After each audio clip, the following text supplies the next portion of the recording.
Up next, we're going to learn about solar projects. So Nick is a hands-on person. Nick, are you here? Great, I see you there.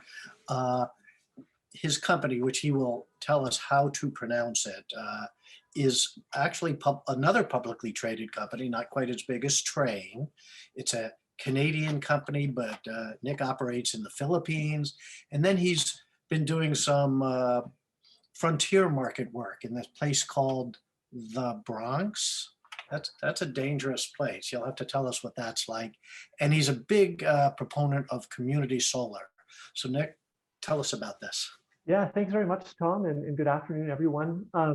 So as Tom started to say there, so UG is a commercial and community solar developer. We're based here in New York City. Most of the work we do is in the Northeast US and Mid-Atlantic. And we've in the past done a lot of work in Canada. And then we also do similar types of commercial projects over in the Philippines. But most of the content today I have is mostly US centric.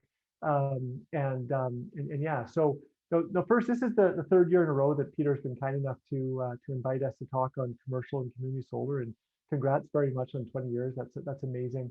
And so each year we talked about the commercial and community solar sector. So first, it's interesting to take a look at how our sector has been changing over that time. The last 2 years, I generally struck an optimistic tone regarding the state and growth of the sector. And talking about community solar, I think probably 2 years ago the talk was officially commercial solar, but I throw that community solar term in there more and more these days. But it's because it's vastly expanded the addressable market in mid-scale solar. So just to get a couple things out of the way, first, when I say that term mid-scale solar, I'm talking about the subsection of the solar industry that's between residential and utility scale. So the Solar Energy Industry Association, or SEIA, they refer to the same subsection as non-residential. Commercial industrial, or CNI, has been the biggest contributor to mid-scale solar historically, but community solar is quickly gaining traction and becoming a much more meaningful component of this mid-scale space as well. Now, community solar itself is another industry term. So just generally on that, we're talking about forms of shared solar or virtual net metering. These projects are distributed in the sense that they offset retail rates. They also typically have some level of reliance on regulations that allow for community solar. So in very general terms, a project is installed in one location, and then it offsets the energy used by subscribers in other locations, but within the same quote unquote community, which often refers to an entire utility. So regulations to allow for community solar are expanding very rapidly right now. It was only a few years ago where New York was rare in having a program, but now most states along the eastern seaboard have a program or a pilot program or have passed legislation that will lead to a community solar program in the coming years. And this is true as well for many other states across the country, although the biggest concentration has been up here in the kind of Northeast US. So since community solar almost always has a per project cap of no more than 5 megawatts, it fits squarely within this mid-scale space. One of the benefits of community solar is that it can incentivize energy generation close to where it is consumed. So solar developers like UGE, we often partner with real estate owners to lease their rooftops or the space above parking lots or plots of land for the installation of solar systems. And then we sell the energy produced to consumers within that same quote unquote community. So as I mentioned last year, over 90% of commercial buildings are not owned by their tenant. And so what that means is that such real estate owners wouldn't otherwise have an incentive to install solar because they're not using the energy in that building themselves. So what community solar does is it creates an incentive to do so by making their space valuable for solar developers like UGE. As the regulatory environment evolves, community solar continues to be a major driver of growth in this sector, although there is a few other areas I wanted to hit on in terms of this sector right now in 2021 as well. So the first one is the infrastructure bill. So in particular, the part of it that reforms the investment tax credit. So earlier I mentioned the main solar subsectors as residential, mid-scale, and utility scale.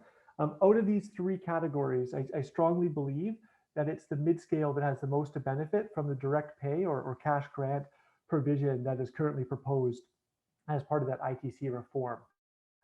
The reason for that is, on the one hand, residential has a fairly straightforward path to monetize the tax credit, and that homeowners can do so themselves. And then you also have the large national chains, which have so much girth that they're able to where needed as well. And then on the other end of the spectrum for the utility scale, the transactions are so much larger that tax equity is more or less readily available. Transaction costs are not prohibitive because of the size of those transactions and so on. But in this mid-scale space, the transactions are smaller, they're more numerous, the projects are more varied in nature, and so monetizing that ITC is far more expensive and cumbersome. And so the direct pay provision, which again is included as part of the infrastructure bill, would provide mid-scale solar a really significant boost in our opinion.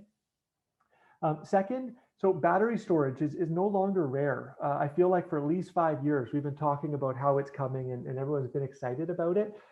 Probably a lot of us have seen the cost curves and how much costs have declined over that time period. But for most of the past 5 to 7 years, the actual installations, we'd still say were fairly uncommon. But that's changing really quickly, and to the point that in several states that we operate in now, when you're filing interconnection applications for a solar project, your modus operandi is to include battery storage in those as well. So, from the time you file an interconnection application, it might be 1 to 4 years before that project's built. But there's a lot of battery storage coming, coupled with solar systems, as well as on a standalone basis as well. I'd be remiss not to say that in a market like New York City, there's still permitting challenges with lithium-ion batteries and so on and so forth. But the growth in this mid-scale or C&I market for battery storage is quite impressive. And then lastly, the sector is becoming less and less regional in that solar pencils in more and more places. So a few years ago, you really had to pick your spots, whether that be a state or a part of a state. But right now, it really feels like we're at an inflection point where you can make distributed solar pencil in just about every US state. And so, of course, that means that opportunity abounds and leaves me very optimistic this year as well.